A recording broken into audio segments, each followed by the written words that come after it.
Good morning and welcome to our new user SmartSuite-Library training session. I'm your trainer today. My name is Quentin and we're going to go through all the features and functions to get started with SmartSuite-Library as a new library administrator. Now the session today is live. I'm coming to you from not so sunny Brisbane today. But if you do want to communicate with me throughout the session, please make sure that you throw your questions over onto the left-hand side of the screen. There will be a chat console there next to the video player. I'm monitoring all those questions that are coming in, so I will be able to answer them to the best of my ability.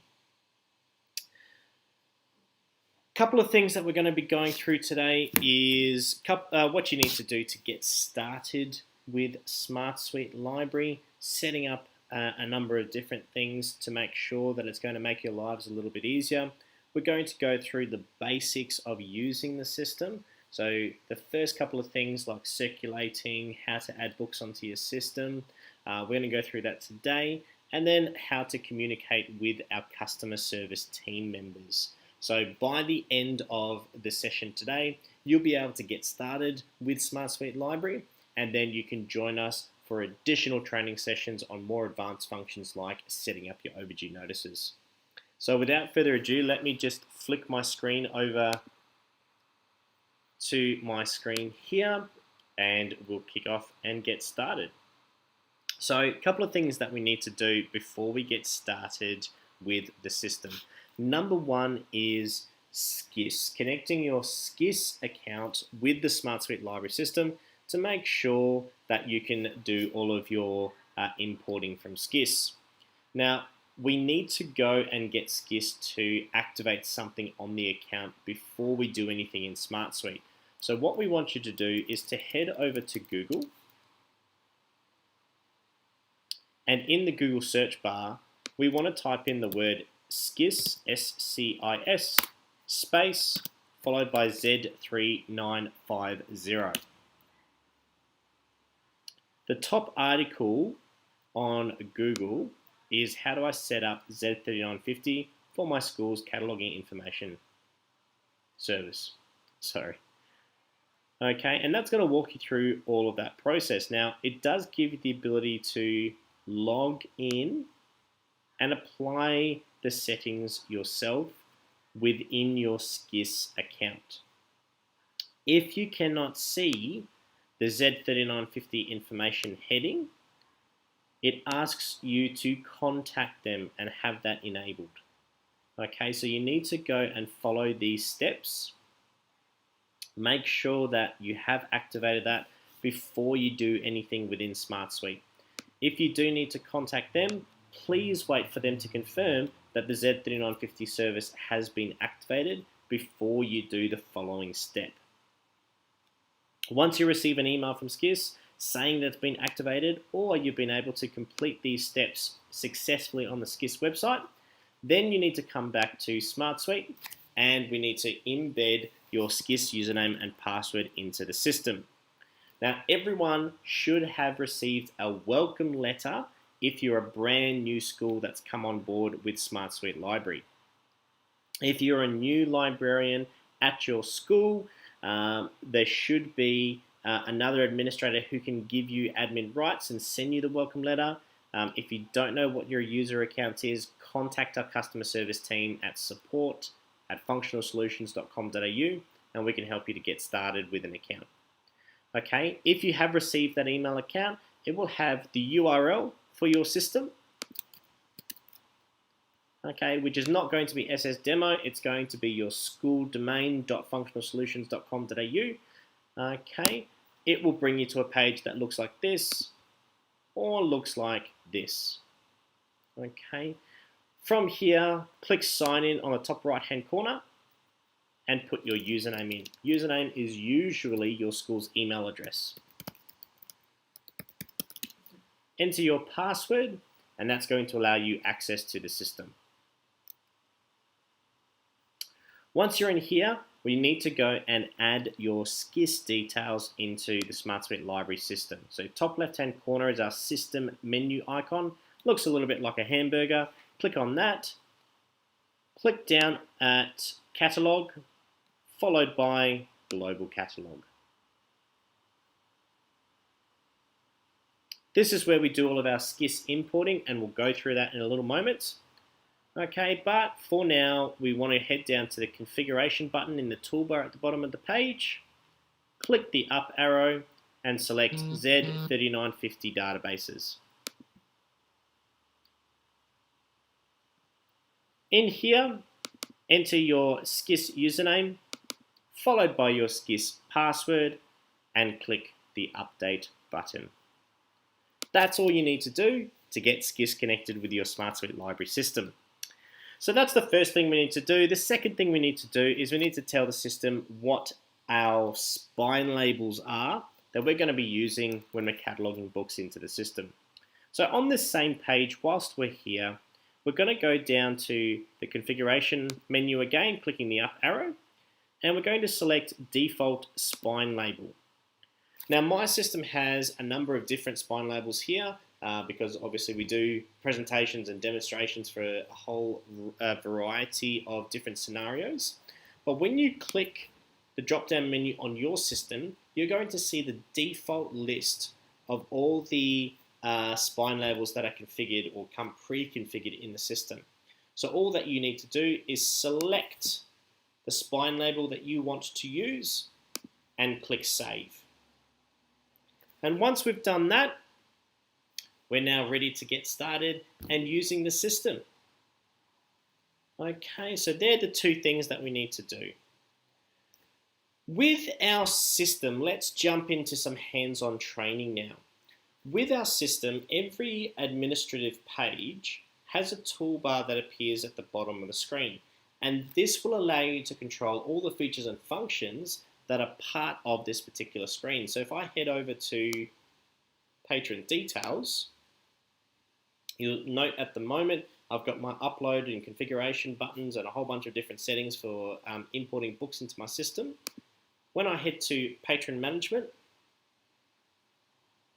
I still have a toolbar at the bottom of the page, but now I've got the ability to find different users within the system.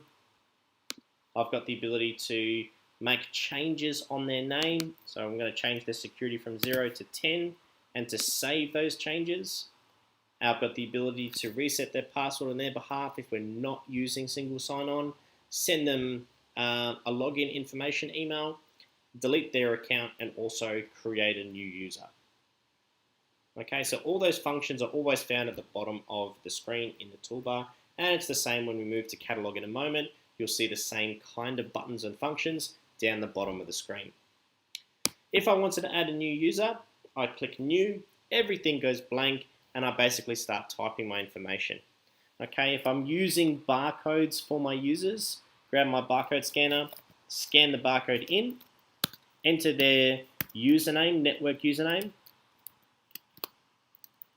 first name,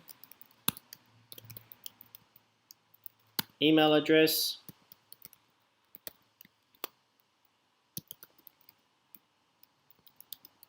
okay, don't worry about the security because that's usually built off our loan limits.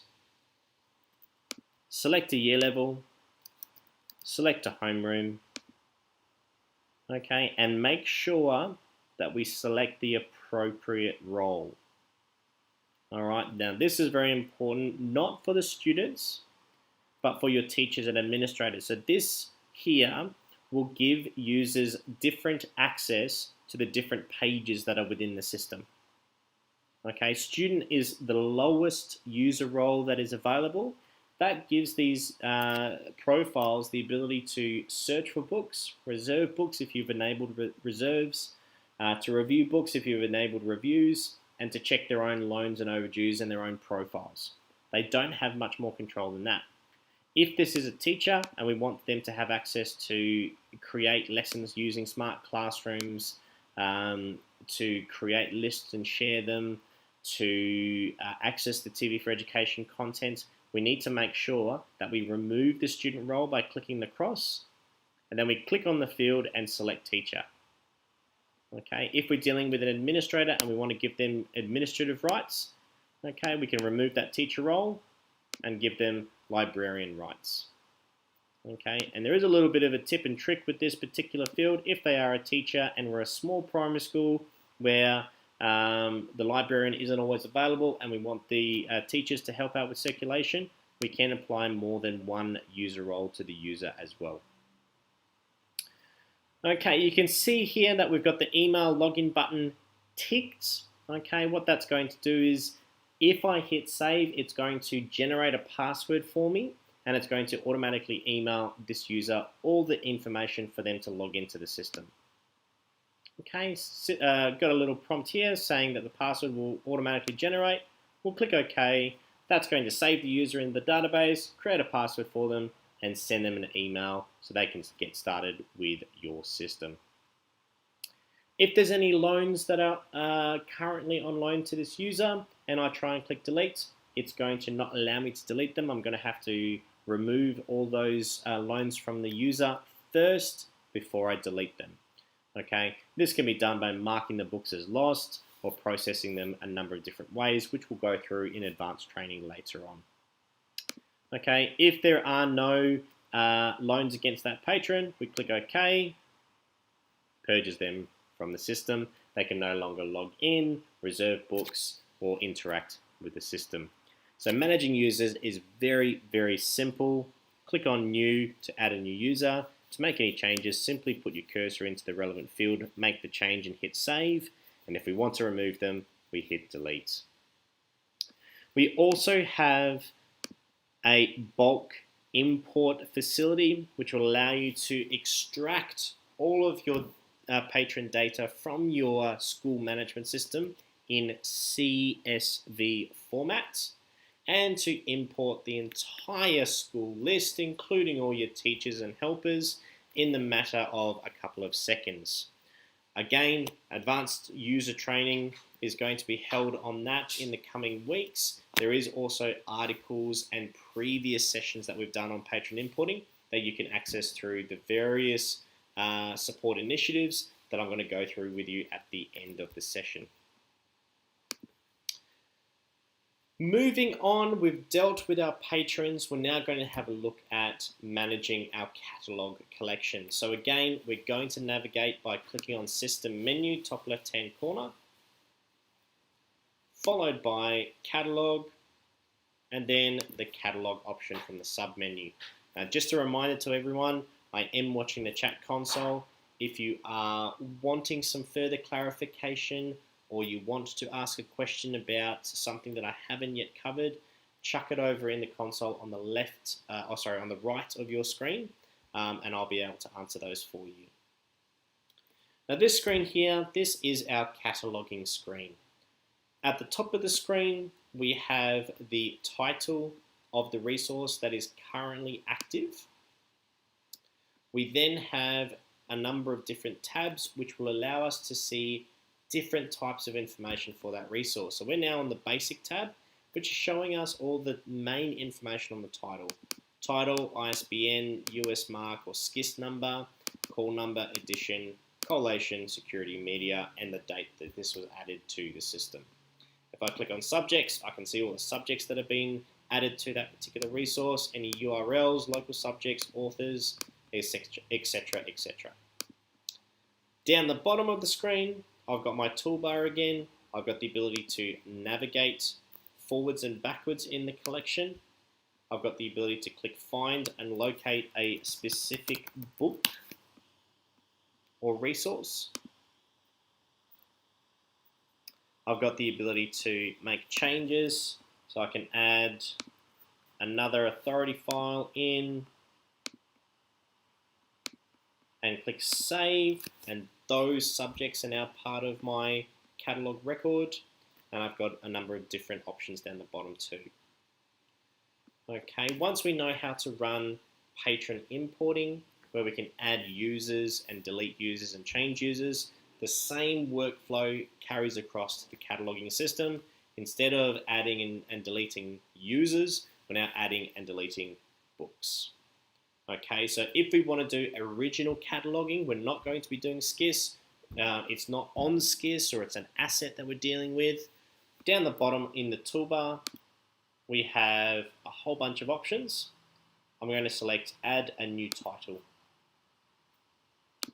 Okay, put your cursor in the top field and just start typing like we did with Patron Management. So we're going to go Harry Potter and the Chamber of Breadsticks. We're going to pick up our scanner and we're going to scan the ISBN for that book. This little icon here, if we click on that, it's going to double check whether it can import that from any resources online. So SCIS, Library of Congress, Open Libraries Australia, what's ever been configured over in your global cataloging area. In this case, we know that it's not available because we're doing an original catalog to start off with anyways. Okay, move on through the fields, add our call numbers, collation edition information, our security, if it's going to be only accessible to the Year 12s and staff members, put 12. If it's only accessible to Year 10s, 11s, 12s and staff, put 10. Okay, for the media type, select your media type from the list. If you want to add a brand new media type to your authority files, simply type the authority file entry into that box, making sure that spelling, punctuation, capitalization is identical to the way that you want it to appear for future records. Okay, and then click the plus symbol. That's going to give you a confirmation. Are you really sure? Yes, I am, and it's going to throw that into the system for us. I can now go to my subjects, add a couple of subjects to it.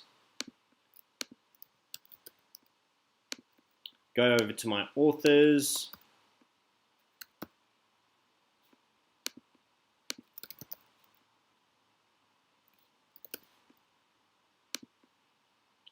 Add a brand new author into the system.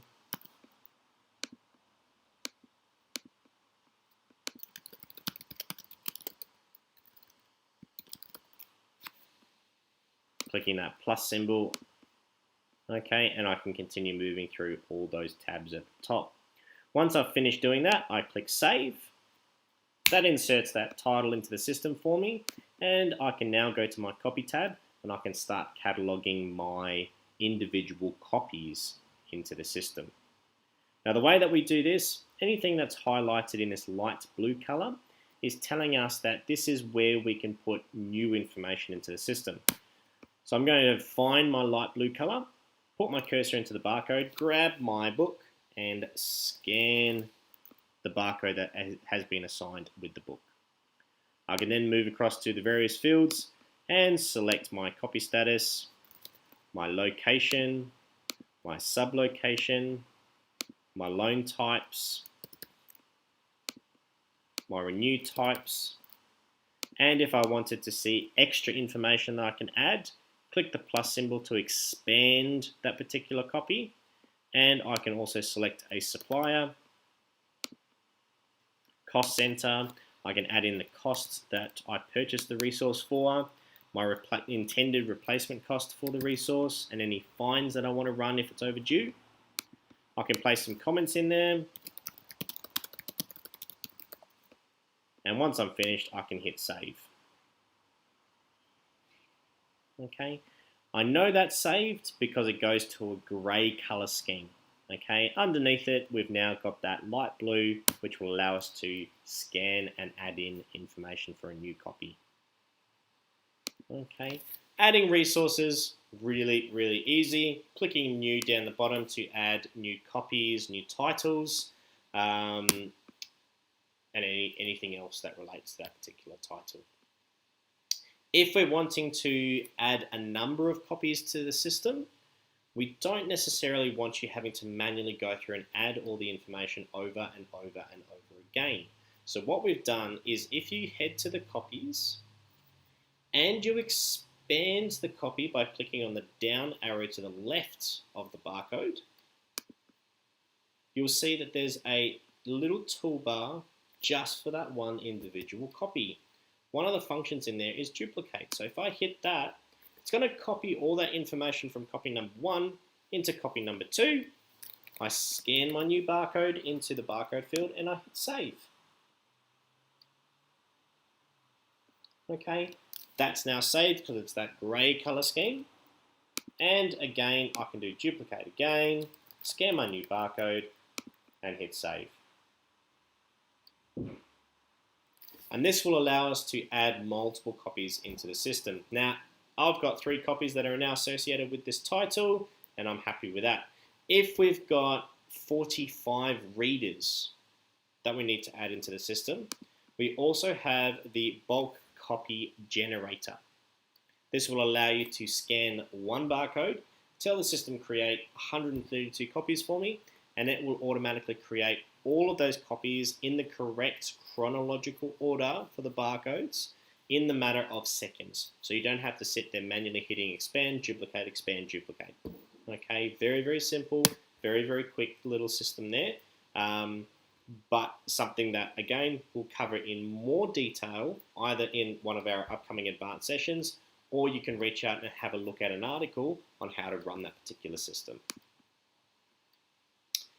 If we've got any issues with one of the copies and we want to delete the individual copy, do not click on the button that says delete title, because that's exactly what it's going to do. It's going to delete the title and every single copy that's in your library.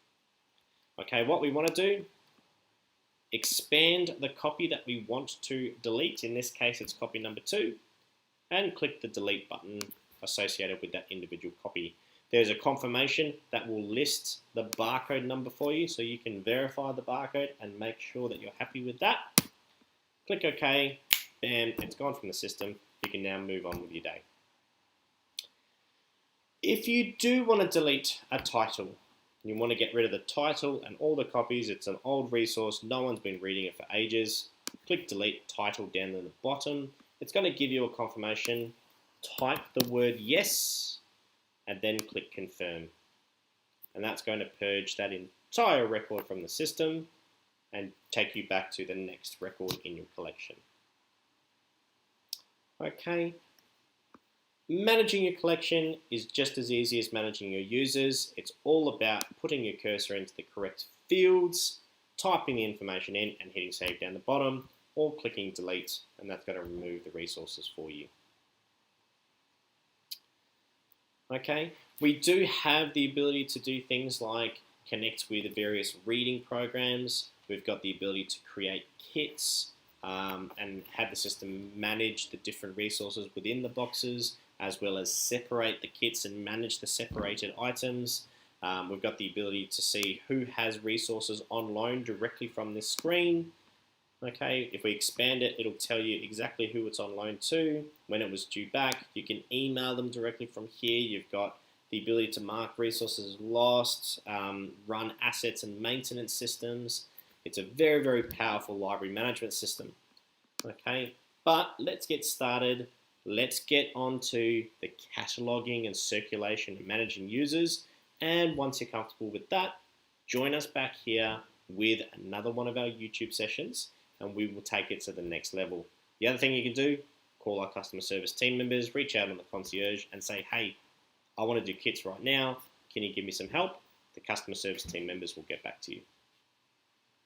Okay, so we've gone through managing the catalog. Let's have a look at how we import books from SCIS. Now we are going to do this by selecting System Menu again, selecting Catalog, and then selecting Global Catalog.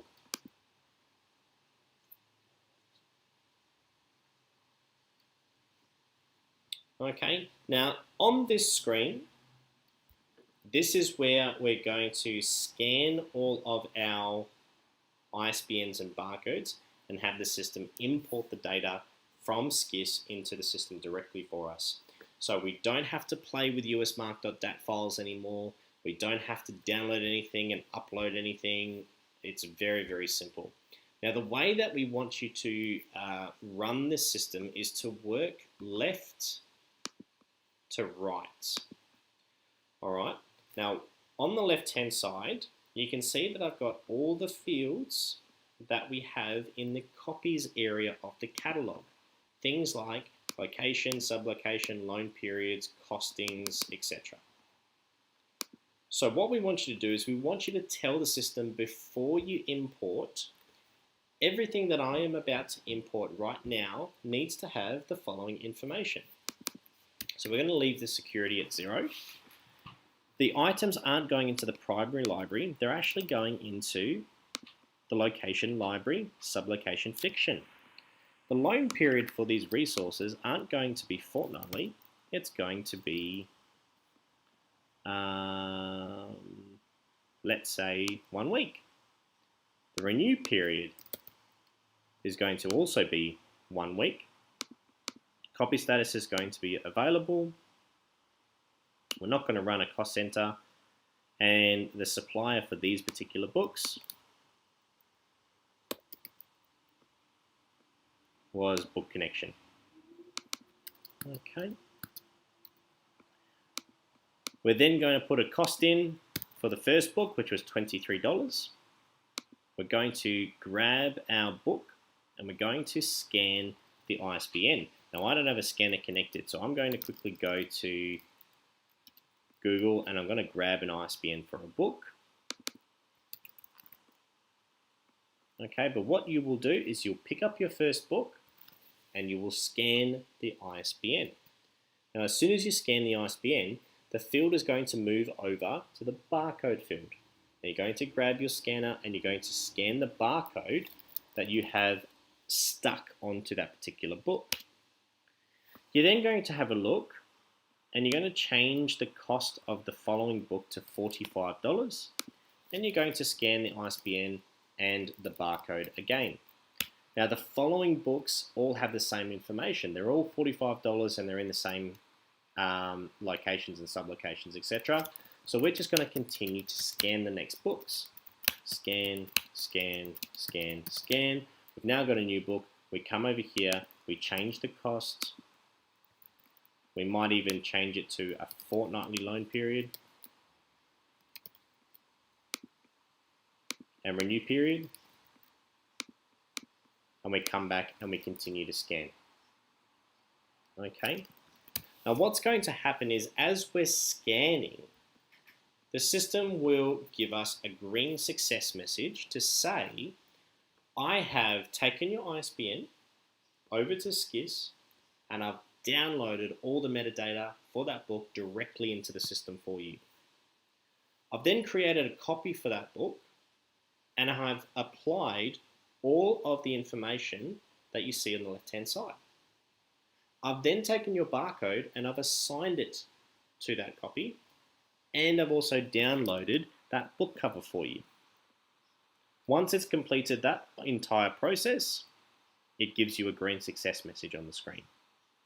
If you want to verify the information and just make sure that you're happy with what it's imported, if you click on the title, it's going to open up a brand new browser tab,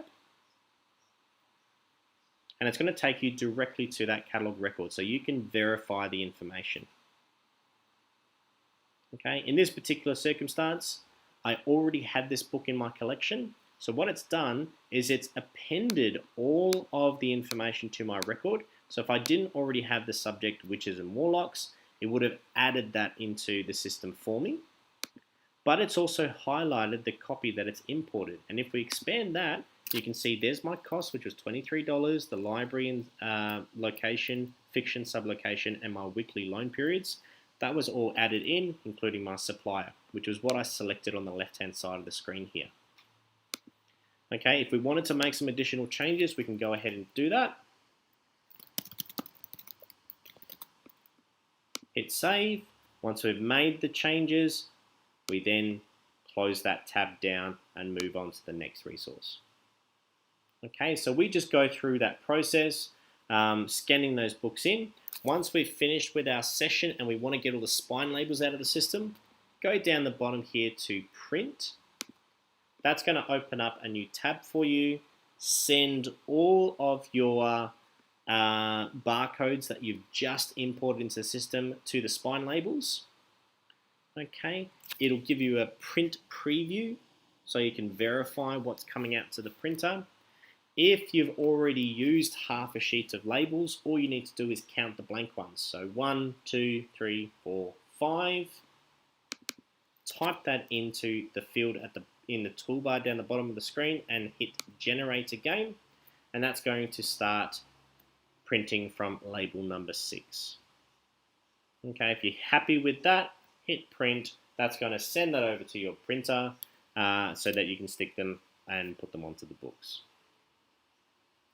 Okay, so that entire process is very, very, very simple. As I mentioned, work left to right. Put all the information in for the books, put your cursor in the top field there, and just scan the ISBN and barcode, put that book down, pick up the next one, ISBN and barcode. If there's any information that changes between the books, quickly update that and continue going on. Nice and simple, nothing else you need to worry about. Now I'm monitoring the chat. I don't have any questions coming in, so if you do have any questions about cataloging, global cataloging, setting up your SCIS details, anything, please make sure that you put them into the chat for me. I can answer them for you right now. If no one has any questions, we will move on to circulation. No questions, so we're going to move on. System menu, circulation, followed by circulation. Now this is where we're going to be doing all of our loans and returns for all of our books. The system has been split into into 2 areas, loan and return. At the top you've got tabs, loan mode and return mode. They are color coded, so blue for loan, orange for return. And you've got one field at the top of the screen where you do all of your transactions. First thing we need to do is load a patron into the system. We can do that by scanning their barcode or by looking them up by first name or surname. So if I type in a couple of letters for a particular user, all the users that have QUE in their name are going to load. Okay, same if I did JO, HO, etc., etc. Find the user in question, click on their name. Any issues with that patron, there will be a patron trap that will come up and will tell you what's going on. So straight away we can see that they have 6 overdues, and this user also has some reservations that they need to pick up, and we've also got some comments on that particular user as well. They've lost a couple of books. If they're okay, they bring us chocolates and coffee every morning, we're going to just ignore that. We click OK, otherwise we click cancel and move to the next user. So clicking OK will then bring that user up. This particular user, like you saw before, had overdues, so we highlight those in red for you. Okay, we can see the day count. This one's overdue by 9 days, by 2 days, by 2 days, by 2 days. If we wanted to continue loaning to them in the same field at the top of the screen, we simply start scanning the books that we want them to borrow.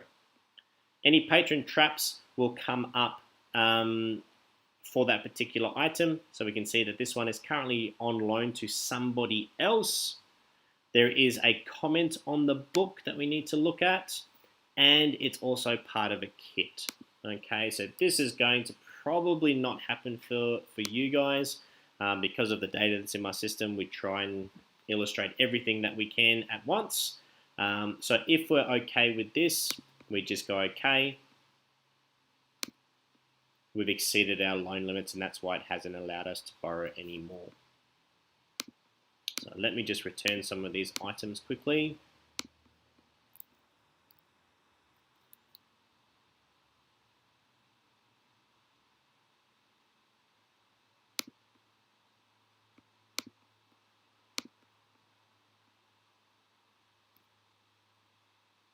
Okay, and we'll try that again. So here's my user. I'm going to borrow some books to them simply by scanning in the barcode. Okay, now you'll notice that as I'm scanning, the most recently circulated item is going to be expanded on the page. All the other items get collapsed. So I've got Super Bowl here that's currently expanded. When I scan my next barcode,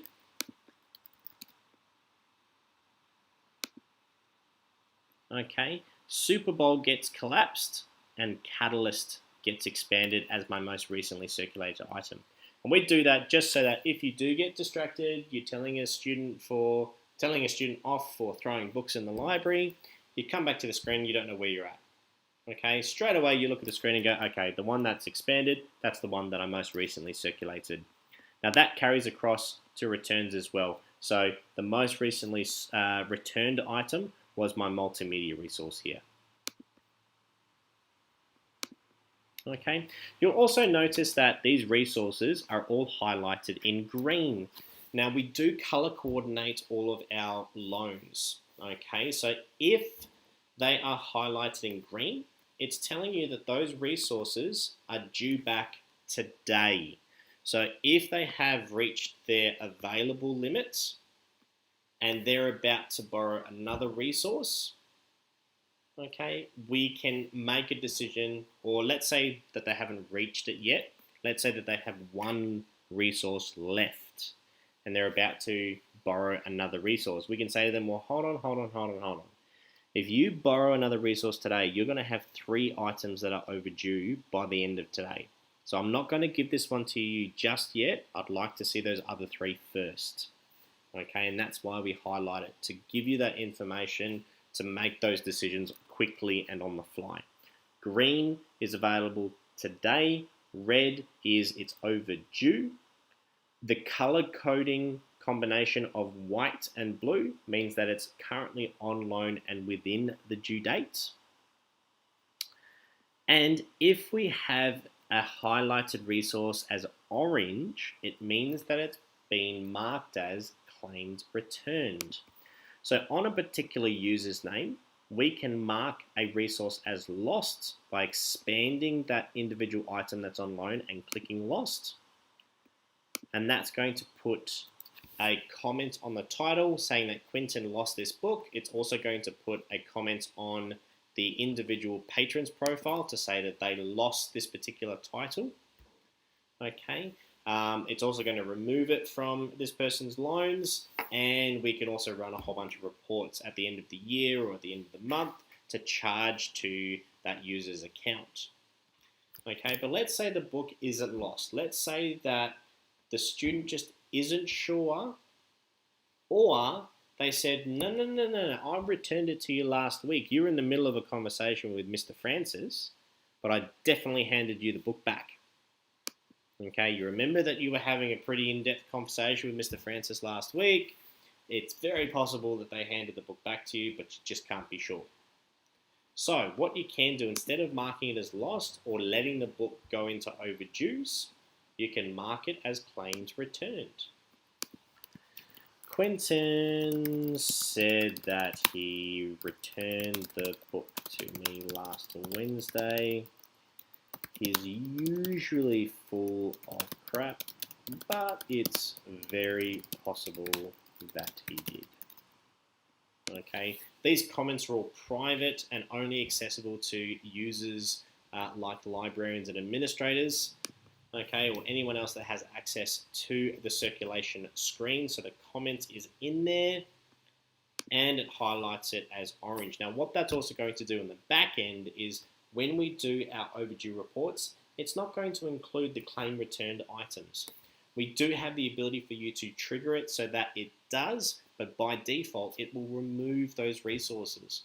You can then report on all the books that have all the users that have claim returns out, or any books that have been marked as claim returned, so you can track them back and find out what's going on with them.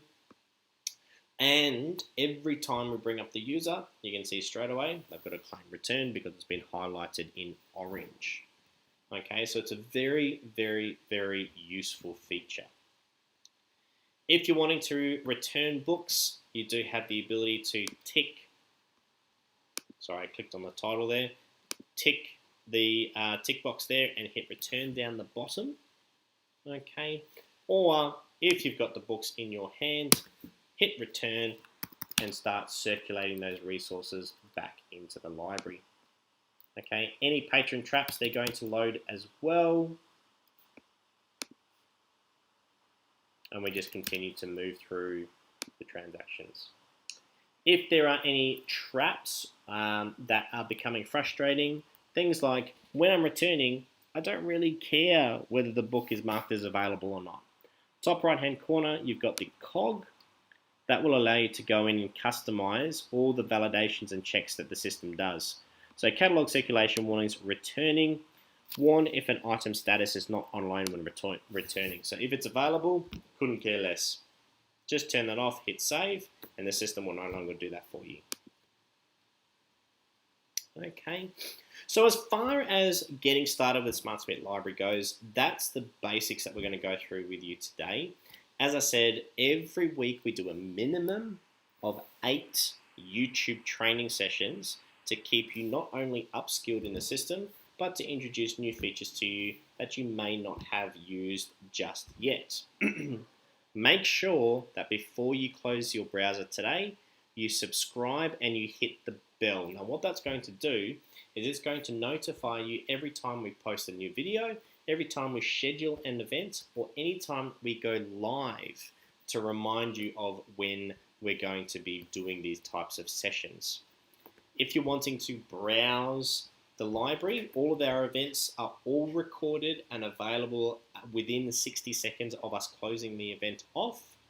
If you're wanting to connect and re-watch the event or have a look at events that we've had previously aired, in your system menu, you have a support option. Within support, there are training videos. If you click on that, it will open up a new tab and take you directly to the YouTube channel so that you can engage with all the various videos and functions that we've been pushing out to help you be upskilled in your new library management and TV4Education system. Upcoming events are all listed at the very top. That includes the teacher events, the admin TV4Ed events, the library admin events, as well as some of those upskill series, the Pro series and the Did You Know series, and we refresh those every term. So we do different topics, different series. I think we also have a lockdown series at the moment for term 4, which is going through all the features and functions that teachers can use from home. Okay, so that's available for you to access at any time. Back in the support menu, we've also got the contact support option. So this will also take you to the same area that the mailbox will take you to. All right.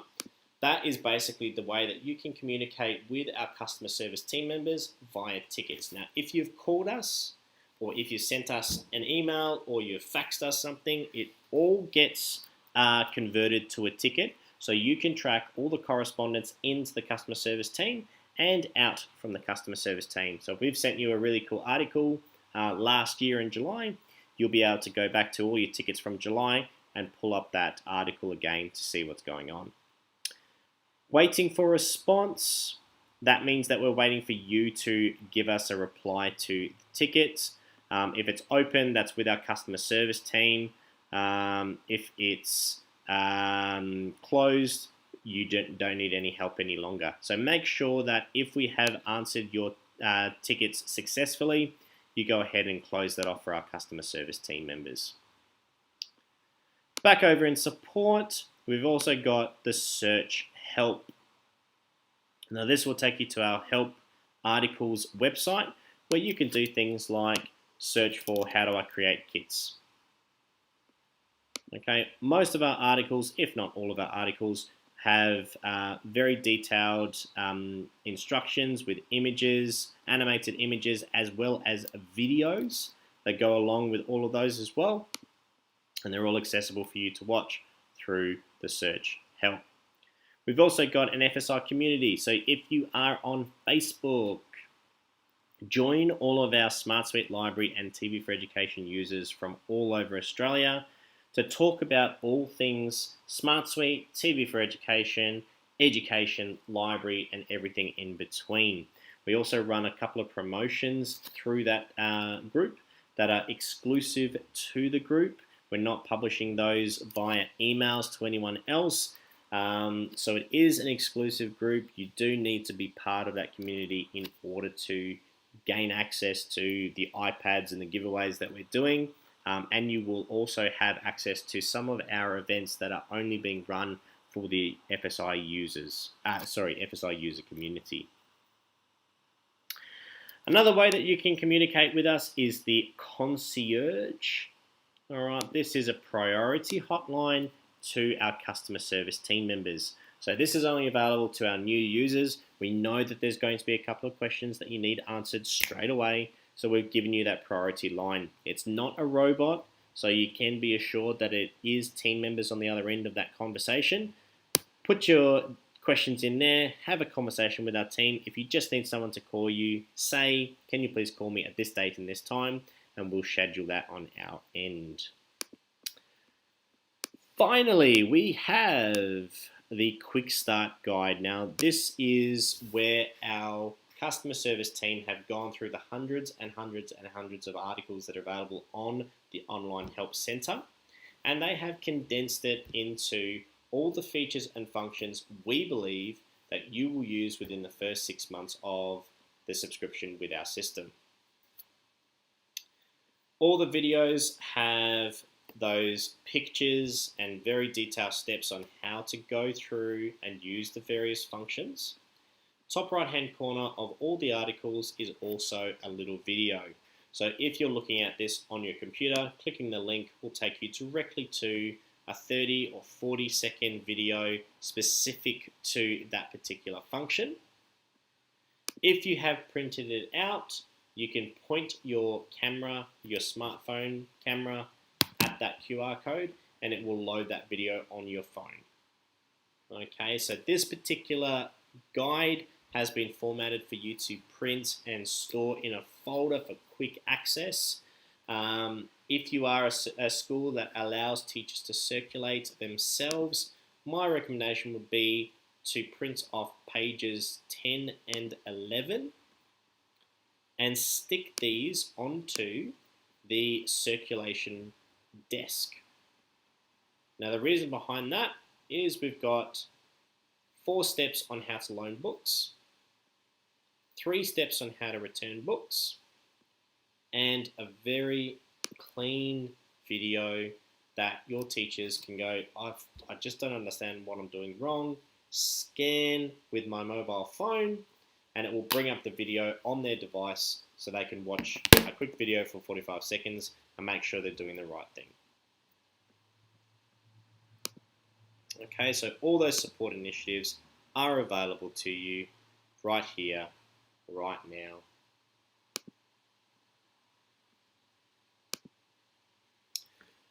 Okay, so that is the training for SmartSuite Library administrators. I hope that you've had a great time. I haven't had any questions come through, so I'm hoping that I've been able to answer everyone's questions using the presentation today. We have lots of these events coming up. Every week we're doing a minimum of 8 of them every week. So make sure that you are joining in, you're joining the community and joining those conversations that are happening. And remember, nothing is a silly question, even if you've asked it 5 times before. Ask it again. It allows our customer service team members to make sure that you are getting the most out of your subscription. My name is Quentin. Thank you so much for joining today, and we'll see you next time on one of our YouTube live events.